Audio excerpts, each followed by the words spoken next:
Donc grâce à ce film, on n'est pas à l'abri que François Hollande soit nommé aux Oscars du meilleur acteur l'année prochaine, et ça grâce à Clint Eastwood, on est quand même dans un bon gros camoulox. Bonjour à tous, je suis Critique Masqué, bienvenue dans cette critique à chaud de 15h17 pour Paris, le dernier film de Clint Eastwood. Juste avant, je vous invite à aller regarder Devil Town, c'est la série que j'ai réalisée, donc voilà, vous pourrez enfin critiquer la série qu'un critique a réalisée. Vous vous mettez à ma place de critique et vous pouvez critiquer dans les commentaires de Devil Town si vous avez aimé ou pas. Voilà, ça c'est dit, et donc retour à 15h17 pour Paris, le dernier film de Clint Eastwood, qui raconte donc comment l'attentat du Thalys a été déjoué par 3 Américains, 4 à peu près, enfin bref, par des Américains, et on va suivre le personnage de Spencer, qui est joué par Spencer dans la vraie vie, qui interprète donc son propre rôle ainsi que ses 2 copains, voilà, donc ces 3 Américains qui ont empêché le terroriste à la Kalachnikov de déverser 300 balles sur les passagers du Thalys.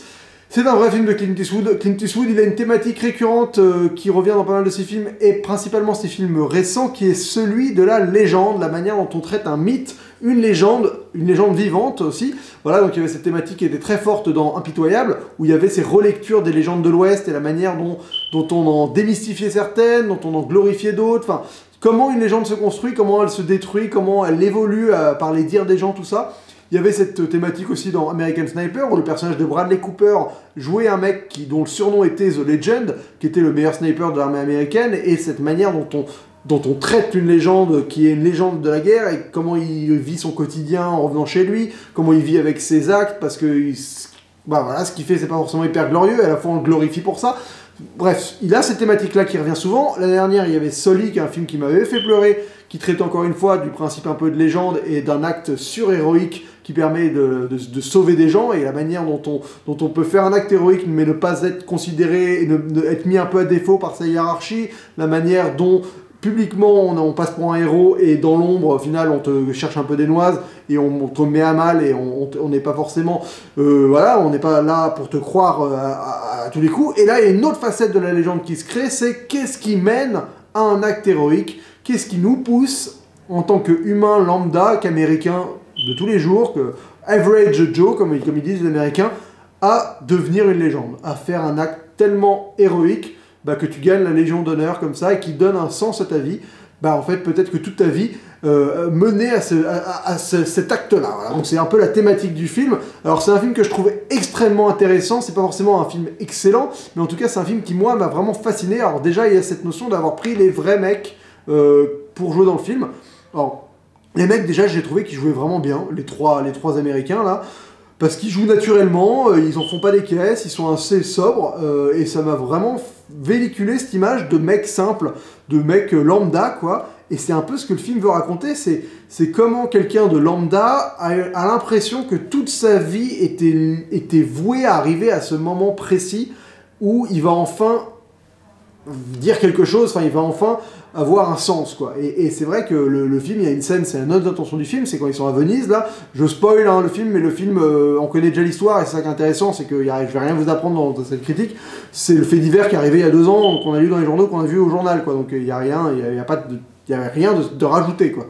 Et donc il y a cette scène à Venise qui est dans la bande-annonce, où le mec dit, des fois j'ai l'impression que la vie me catapulte vers quelque chose de plus grand que moi, vers mon but ultime, quoi. Et le mec, il a cette notion de destin qui est ancrée en lui dès le début du film, où il sent qu'il est destiné à quelque chose, il n'arrive pas à savoir quoi, créer presque un côté prophétique, quoi, un côté messianique.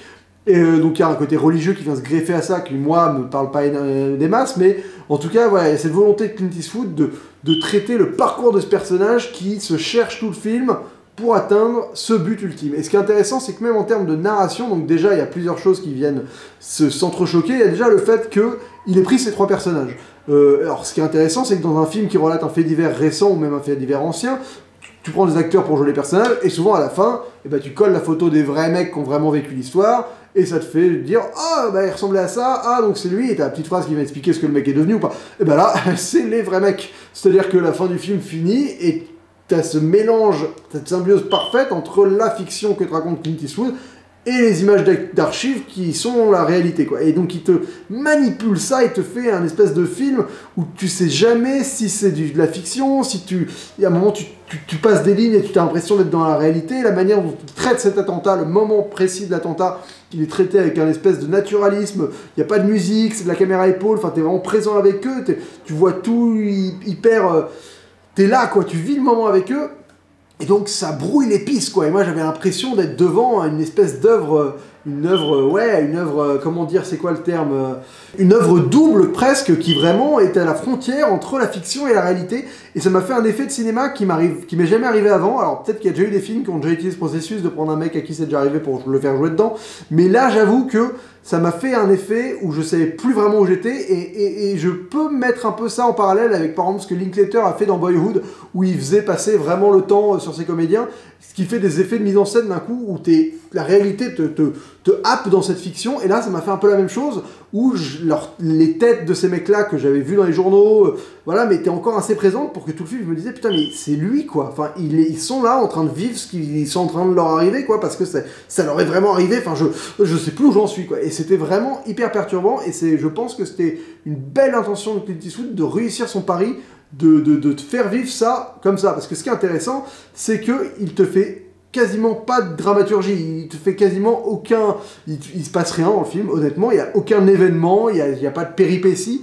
C'est vraiment un film où tu sais, un peu comme avec Titanic, enfin le principe, tu sais qu'à un moment le bateau va taper l'iceberg, quoi. Et ben là c'est pareil, tu sais qu'à un moment va y avoir cet attentat qui va être le climax du film, et donc le film n'est pas forcément intéressant. Alors toute on va dire qu'il y a quasiment 1h15 de film où t'es pas forcément happé par ce qui se passe, mais le fait que tu saches que ça mène à ce point-là de base fait que tu t'intéresses à ce qui se passe, et ça te fascine en fait. Moi ça m'a fasciné, genre je regardais les images parce que j'avais envie de me dire tout ça mène à ce point-là, quoi. Donc faut que j'arrive à saisir ce qui fait qu'à ce moment-là tu prends la décision de courir vers une Kalachnikov qui va te tirer dessus pour sauver des gens, quoi. Et donc le fait de savoir qu'il y a ce point d'orgue qui va arriver fait que même s'il se passe rien avant, parce qu'il y a vraiment une volonté de rien se passer, quoi. Il rencontre des gens, tu sais jamais comment ça finit avec les gens. Par exemple, il y aurait des moments où il pourrait développer limite une amourette, des trucs comme ça avec des gens qui croisent, des péripéties, et il te balaye tout ça sous le tapis à chaque fois où il pourrait initier quelque chose, il y va pas du tout. Au final, tu navigues vraiment comme ça avec les personnages, voilà, tu vivotes avec eux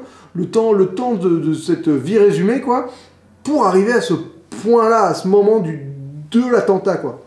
Et donc, bah, ça crée un effet vraiment particulier qui est pas désagréable, honnêtement, qui est un peu de par moment, j'avais presque l'impression d'être dans un Terrence Malick sur la première partie du film, où t'es là, tu vogues avec les personnages dans leur vie, dans leur errance, tu erres, voilà, c'est presque un film d'errance, où les personnages errent vers un point où ils savent qu'ils vont, enfin, ils ont l'impression de tendre vers quelque chose, mais ils savent pas du tout où ils vont, globalement, quoi. Et donc c'était assez fascinant. Alors j'ai pas trop aimé le début du film, surtout avec les enfants. Je trouve que les enfants sont pas très bons acteurs pour le coup, ils m'ont un peu gêné. Je trouve que les scènes dans l'école sont un peu forcées, là d'un coup il y a des choses qui se passent qui j'ai pas réussi à rentrer dedans avec ces enfants. Mais dès que tu passes à l'âge adulte et que les vrais personnages sont interprétés par leur vrai rôle, quoi, les vrais mecs dans la vraie vie, bah là d'un coup j'ai tout de suite plus cru, et j'ai trouvé ça vraiment bien foutu. Et alors là, ce qui est intéressant aussi, c'est que le film traite donc d'un fait d'actualité très récent, et je trouve ça mais fascinant. Je trouve que les Américains, ils ont une capacité à te fictionnaliser te fictionnaliser, c'est pas du tout français, mais c'est pas grave, les faits récents, les faits d'actualité récents, comme ça, de réussir à te les mettre en image comme Sully, et il avait très bien fait le taf, Clint Eastwood, avec ça, et je trouve, moi, personnellement, ça me fascine, et j'avais très envie de voir ce film avant d'y aller, parce que, en fait, donc l'attentat du Thalys, moi, je l'ai vécu à travers la presse. J'ai lu les journaux quand c'est arrivé, j'ai pas regardé la télé, donc j'ai lu des articles qui décrivaient vraiment tout ce qui s'était passé. Et donc là, de ce film, je l'attendais presque comme une adaptation d'un bouquin que j'avais lu, en fait. Enfin, ça m'a fait cet effet-là, c'est-à-dire que maintenant, les infos qu'on a, elles nous concernent sans vraiment nous concerner, et ça crée une espèce de storytelling, de roman de notre vie, du pays, de la France. Enfin voilà, c'est tout ce lien avec le terrorisme, ça marque notre pays, ça fait des espèces d'événements qui sont à la fois des événements qui vont nous fasciner, et à la fois nous horripiler. Il y a une sorte de fascination macabre pour ces événements, parce que ça arrive, on sait que ça fait du mal à des gens, que ça blesse des gens, qu'il y a des gens qui meurent, enfin c'est vraiment horrible, et à la fois on est toujours fasciné de quand il y a un attentat qui arrive. Enfin, d'un coup, ça a écrit, on appelle ça le fameux roman national, quoi. Et ben c'est vrai que ce film participe à nous mettre en image ce fameux roman national qui sont les événements qui impactent chaque Français, bon, chaque Européen. Enfin voilà, après l'échelle tu l'as choisi, mais en tout cas, on sait tout ce qu'on faisait au moment où on a appris les événements du 13 novembre, Charlie Hebdo, le Thalys, peut-être le moins marquant des trois, parce qu'évidemment il n'y a pas eu de victimes, et tant mieux. Mais ce que je veux dire, voilà, c'est que ça fait partie de, comme l'Amérique, quand ils arrivent à mettre en scène le 11 septembre, ou ce genre de choses, c'est des événements qui font partie de notre patrimoine à l'heure actuelle, et de le mettre en fiction immédiatement, de réussir à revenir dessus dans un film de fiction, bah moi je trouve ça tout de suite captivant, parce que ça nous touche personnellement, on a un bagage émotionnel qui est lié à notre vie, qui est forcément qu'on apporte avec nous dans la salle et qui pour moi est mis en exergue parce que film Clint Eastwood. Et ça là-dessus, je trouve que la démarche est pas forcément hyper morale, mais en tout cas moi elle a le mérite de me fasciner. Après il y a des choses que je trouve très intéressantes avec Clint Eastwood aussi, c'est que c'est quelqu'un dont je ne partage pas du tout les opinions politiques ou certaines opinions globales. Donc voilà, je sais que c'est pas républicain, je crois qu'il a voté Trump, ça m'intéresse pas plus que ça, mais ce qui m'intéresse par exemple c'est qu'il a un discours dans ce film sur l'armée qui est un discours assez intéressant, parce que moi je suis quelqu'un pas très porté sur l'armée, je porte pas l'armée dans mon cœur, je suis pas quelqu'un qui va glorifier l'armée ou quoi que ce soit, et là il te présente une vision de l'armée qui est quelque chose d'assez que j'ai pas l'habitude de voir, qui est une armée qui est la conviction que l'armée est quelque chose vraiment pour aider, quelque chose de pacifiste presque. Enfin, c'est-à-dire que le personnage et les autres veulent être dans l'armée pour pouvoir sauver des vies, pour pouvoir aider les gens, pas du tout ce côté belliqueux de l'armée. Alors c'est une vision que je trouve intéressante à me présenter, même si c'est pas celle avec laquelle j'adhère, ou je suis pas forcément d'accord avec ce qu'il raconte, mais j'aime bien la manière dont il raconte. Moi c'est ça qui m'intéresse dans un cinéaste, c'est pas d'être d'accord avec lui, c'est pas d'être en adéquation avec sa morale, avec ses idées, c'est surtout d'être intéressé par ce qu'il va me présenter, par son discours. Et je trouve que le discours de l'armée, et même on va dire globalement du patriotisme et de la manière dont il traite cette fameuse légende américaine, comment un Américain peut... Voilà, ce qui fait qu'un Américain d'un coup décide de se jeter devant une Kalachnikov, qui est un mélange entre ce besoin de sauver des vies, cette envie de faire la différence contre le mal, de lutter contre le mal, quoi, cette forme de manichéisme évidente. Il y a d'ailleurs une scène du film qui est assez probante, parce qu'il y a un moment, il y a un Américain qui ramasse la Kalachnikov et qui va rassurer les gens dans un wagon, et il y a une fille qui fait genre non, lui c'est un bon, c'est un gentil, le méchant, c'est pas le méchant, vous inquiétez pas. Et il y a vraiment ce côté où d'un coup il pose de manichéisme sur la table comme ça, parce que le contexte veut que oui, dans ce contexte-là, il arrive à te faire... oui, dans ce contexte-là, il y a les gentils et il y a les méchants. Et pour le coup, là, je collabore un peu avec la vision de Clint Eastwood, où oui, d'un coup, on est dans un contexte géopolitique actuel où, de notre point de vue, on a vraiment cette dichotomie entre gentil et méchant. Et lui, il s'engouffre direct dedans. Et donc, il te présente ce monde qui fait que d'un coup... Comment un Américain arrive à avoir cette conception de lutter contre le mal. Alors c'est un mélange de fascination pour l'armée, de fascination pour de religion aussi, et il arrive à te faire une espèce de construction émotionnelle d'un personnage qui mène à ce point-là, quoi. Et ce point est vraiment fascinant, et tout le film tient là-dessus, sur ces vraiment 15 minutes où il arrive à d'un coup tout construit à ce point-là. Et j'avoue que, alors il a failli me cueillir, franchement il a failli me cueillir, donc il y a toute cette séquence qui est très bien faite, où il y a l'attentat et ils arrivent à le déjouer, qui est assez violente, tout est avec eux, et surtout le fait de savoir que c'est les personnages qui revivent la scène qu'ils ont déjà vécue en vrai. Donc ça, là, d'un coup, le brouillage entre la fiction et la réalité est totalement... moi, ça m'a éclaté, quoi. Je me suis dit, putain, mais les mecs, ils sont en train de refaire ce qu'ils ont déjà fait, mais filmé, enfin, c'est fou, quoi. Enfin, c'est quasiment comme si tu avais mis une caméra en temps réel sur le vrai truc, quoi. Enfin, c'est hallucinant. Et après, par contre, donc là, c'est très sobre, et d'un coup, après, il te lâche les chevaux, il te balance un peu la musique. Quand le train s'arrête, quand le mec descend du train blessé, tu vois, et là, il était vraiment à deux doigts de me faire chialer, quoi, en mode genre vraiment, voilà, l'héroïsme, comme putain, mais l'acte héroïque, mais comment il est trop fort, ce mec, franchement, ce Spencer, mais bravo, quoi. Et il te met une voix off qui est une prière religieuse qui était là au début du film, et là, moi, ça m'a pas captivé parce que j'ai un problème avec la religion, bref. Là, il a réussi à pas m'avoir, mais il était vraiment pas loin de m'avoir, et à la fin, avec le discours du président, il était encore une fois pas loin de m'avoir, il était à deux doigts de me cueillir, et le problème, c'est que ce discours, c'est François Hollande qui le donne. Alors, j'ai aucun problème avec François Hollande, mais le problème de François Hollande, c'est qu'il est quand même pas réputé pour être un très bon orateur. Faut dire ce qui est, ça n'a pas été le président de la 5ème République le plus captivant dans ses discours, et là, le problème, c'est que t'as un discours qui est certes bien écrit, qui qui est bien dit, enfin qui clôt la situation d'une belle manière, mais le problème c'est que François Hollande n'a pas de charisme, bordel. Putain, il aurait pu prendre un bon acteur pour le faire. Denis Ménochet, par exemple, ça aurait été énorme. Ce discours dit par Denis Ménochet, mais j'aurais eu la larme à l'œil, il m'aurait mis en larmes. Mais là, François Hollande, quoi. François Hollande, c'est pas un comédien. Et malheureusement, t'arrives à la frontière de son style, où cette volonté de coller la fiction avec la réalité, de coller la fiction avec les événements réels, de te mélanger des images d'archives filmées à l'Élysée et des images reconstituées avec des comédiens incrustés, tout ça, bah là, vu que c'est les mêmes comédiens, et des fois ça se mélange vraiment bien. Mais t'as François Hollande qui fait un discours, quoi, et donc François Hollande n'a pas du tout réussi à m'embarquer, tu vois, comme quoi, n'est pas Bill Pullman qui veut, Bill Pullman, quand il fait son discours dans Independence Day, et bah t'y es, quoi, putain, t'es là, oui, c'est Bill Pullman, bordel, et il t'envoie, et c'est génial, quoi, mais François Hollande, pas du tout. Enfin, le discours est bien écrit, mais c'est pas possible, quoi, t'as pas du tout cette espèce de...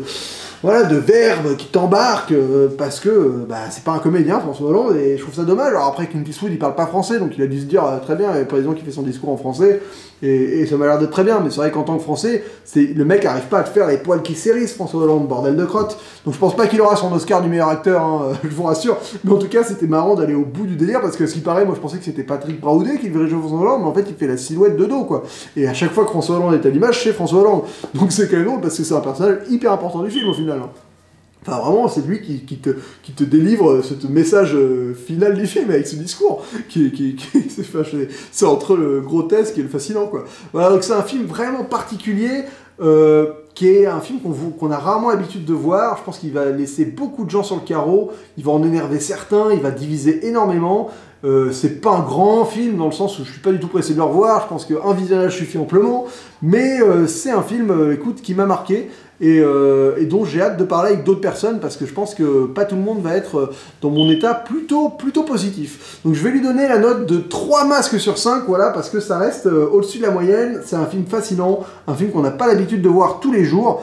Et Clint Eastwood continue son petit bonhomme de chemin, et je trouve que là, le traitement, encore une fois, de cette légende vivante qui est devenue Spencer et ses copains qui se sont jetés devant les balles pour sauver les voyageurs du Thalys, et il a quand même, il arrive encore à te le faire vivre, c'est bien foutu, quoi. C'est bien foutu.